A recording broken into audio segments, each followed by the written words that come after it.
अस्सलाम वालेकुम। अच्छा, कुछ दोस्त हाइड्रोपोनिक पानी के बारे में पूछ रहे थे। तो हाइड्रोपोनिक पानी जो है इसमें मिट्टी का इस्तेमाल बिल्कुल नहीं किया जाता।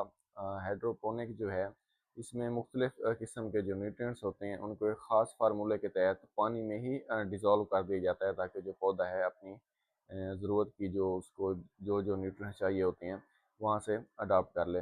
लेकिन यहाँ पर आपको जो मेन 2 चीज़ें हैं उनका ख़्याल रखना पड़ता है, मीन के पीएच और ईसी।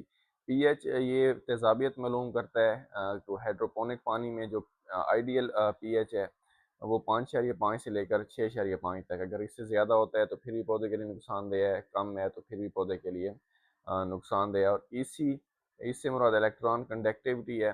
तो ये जो पानी में मौजूद खुराक है उसका तयन करती है कि आया कि जो खुराक है वो कम है, ज़्यादा है या नॉर्मल है। अगर नॉर्मल होगी तो पौधे के लिए बहुत अच्छा है, पौधे की अच्छी ग्रोथ होगी, आप उससे अच्छा अर्न कर सकते हैं। अगर उसकी जो मिकदार है वो कम होगी तो पौधे की ग्रोथ नहीं होगी, अगर ज़्यादा होगी तो फिर जो आपका पौधा है वो जल सकता है। आम तौर पर इसमें जो है वो मौसमी सब्ज़ियात, मीन के जो शॉर्ट टर्म फसलें होती हैं 5 से 6 मंथ की जो सब्ज़ियात छोटी फसलें होती हैं, जैसे धनिया, पुदीना, पालक, टमाटर, मिर्च आप समझ लें, या फिर जो स्ट्रॉबेरी वगैरह ये फ्रूट पे आ जाती है।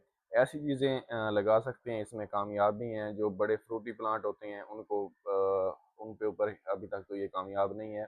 लेकिन अंगूर के ऊपर कुछ हद तक कुछ कंट्रीज़ में ये कामयाब है, क्योंकि इसको भी मैनेज करना कुछ आसान है।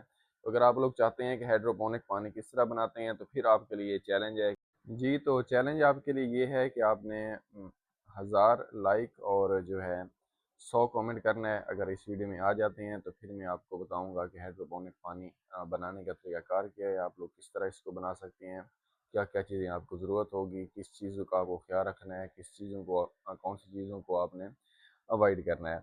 तो अगर आप ऐसा नहीं करते तो फिर मुझ पर डिपेंड है। मेरा दिल करेगा तो मैं आपको बता दूँगा, अगर दिल करेगा तो फिर नहीं बनाऊँगा। तो मेरा तो वैसे दिल है कि मैं आपको इसके बारे में एक मुकम्मल तौर पर गाइड करूँ। अब आप पे डिपेंड है कि आप ये चैलेंज कबूल करते हैं या फिर नहीं करते हैं। इंशाल्लाह मुलाकात होती है बहुत जल्द एक नई वीडियो के साथ। चैनल को सब्सक्राइब करना मत भूलिएगा। इजाज़त दीजिए। अल्लाह हाफ़िज़।